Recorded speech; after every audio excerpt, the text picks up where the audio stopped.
Ketemu kembali, semoga kamu tetap bahagia, semoga kamu tetap sehat, dan semoga kamu selalu bersyukur dengan keadaanmu. Percayalah, keadaanmu hari ini itulah kun fayakun yang sesungguhnya.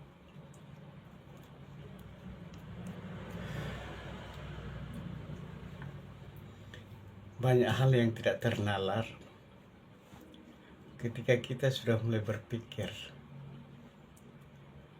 ke ranah ketuhanan.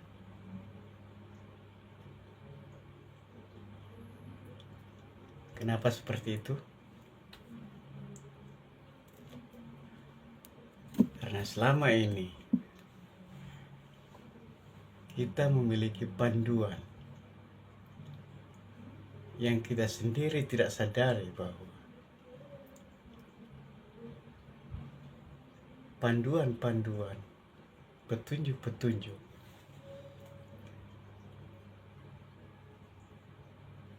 yang selama ini menjadi kompas dalam setiap langkah kita, khususnya tentang cerita ketuhanan,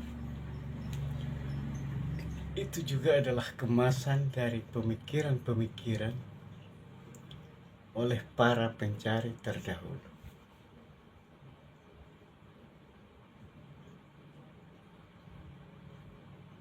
Masalahnya di sini adalah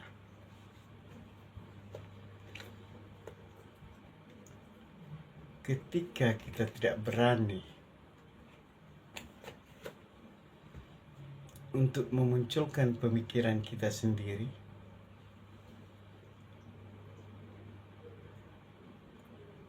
oleh karena kita menganggap bertentangan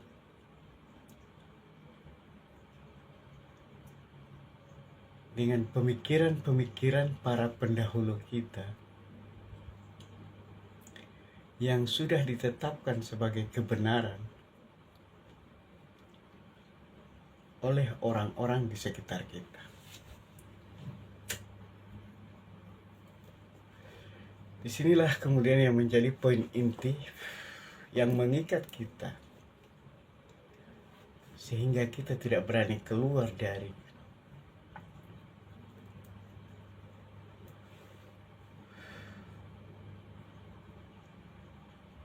kebiasaan-kebiasaan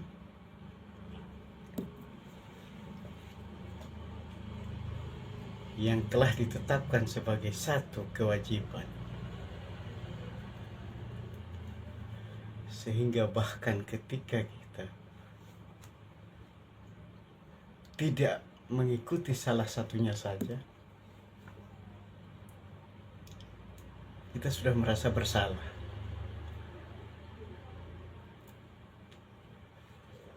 Apalagi ketika sudah mulai menerima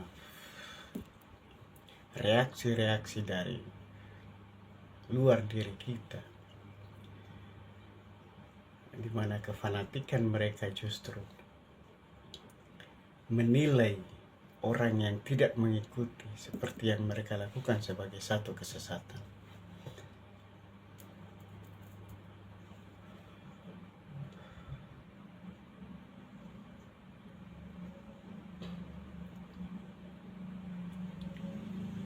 Hal semacam ini tentu sangat merebut kemerdekaan.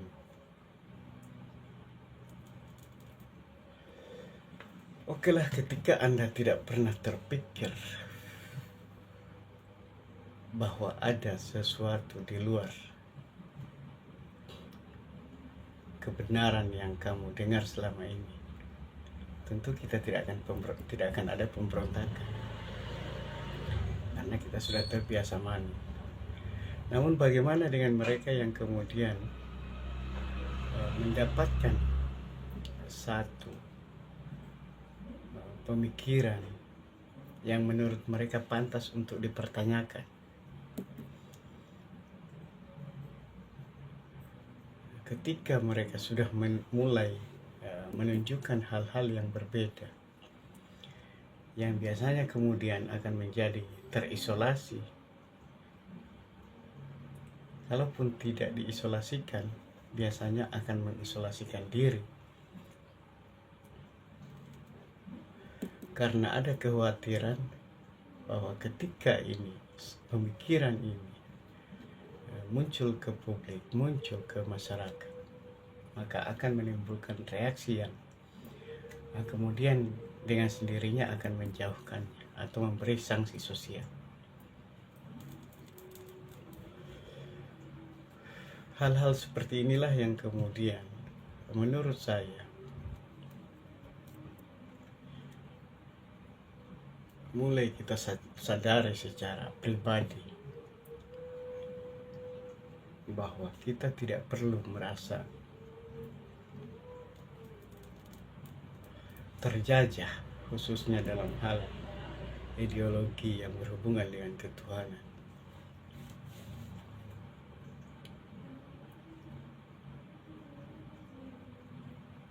Bahwa menurut saya, ketika berhubungan ke ranah spiritual,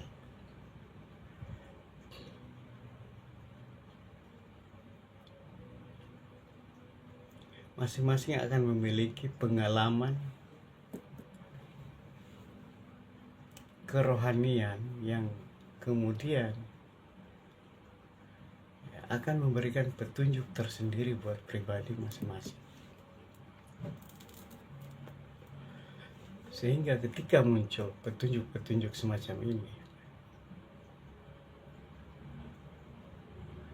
merdekakanlah dirimu.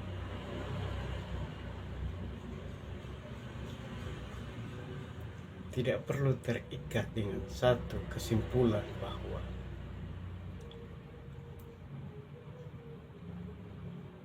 kebenaran itu yang seperti ini, yang seperti itu tidak benar. Menurut saya tidak harus terikat seperti ini. Kita harus mulai belajar membebaskan tentang pengalaman-pengalaman kerohanian ini. Satu hal yang menurut saya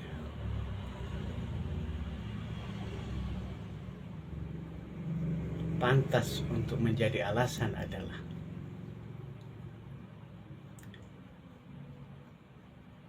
kemunculan kita di dunia. Yang Maha Kuasa tidak pernah membutuhkan satu sosok untuk meyakinkannya sehingga kita pantas dimunculkan. Tetapi kita memang dimunculkan karena kita pantas untuk dimunculkan. Dan yang Maha Kuasa punya kehendak sendiri, punya pengetahuan tentang kepantasan kita untuk muncul.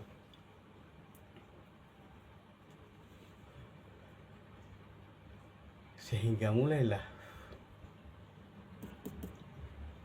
menerima bahwa kepantasan untuk menjadi salah satu makhluk di bumi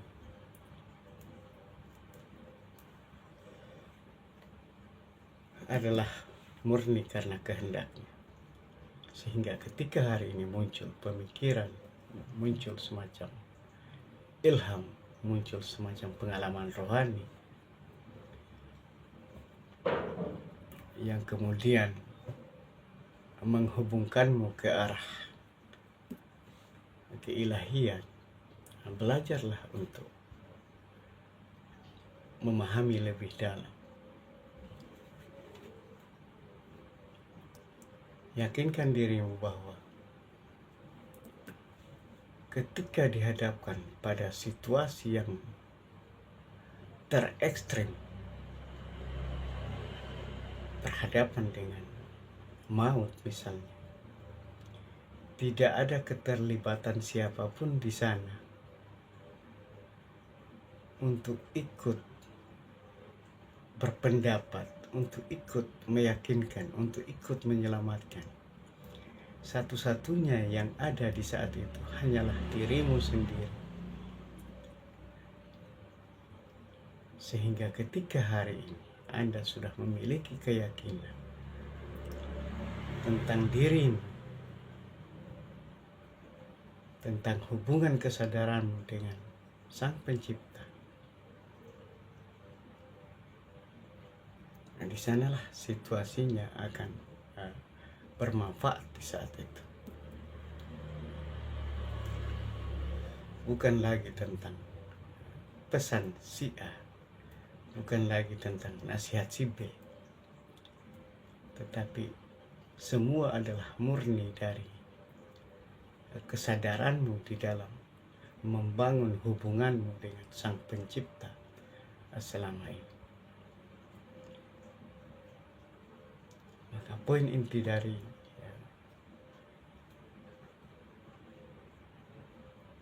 yang saya seringkan hari ini adalah belajarlah untuk memahami apa yang menjadi pengalaman-pengalaman rohani. Yakinlah bahwa Yang Maha Kuasa tidak membutuhkan calo kebenaran, bahwa kehendaknya bisa tersampaikan kepada siapapun, kapanpun, ketika kehendaknya adalah si A ataupun si B. Renungkanlah. Terima kasih.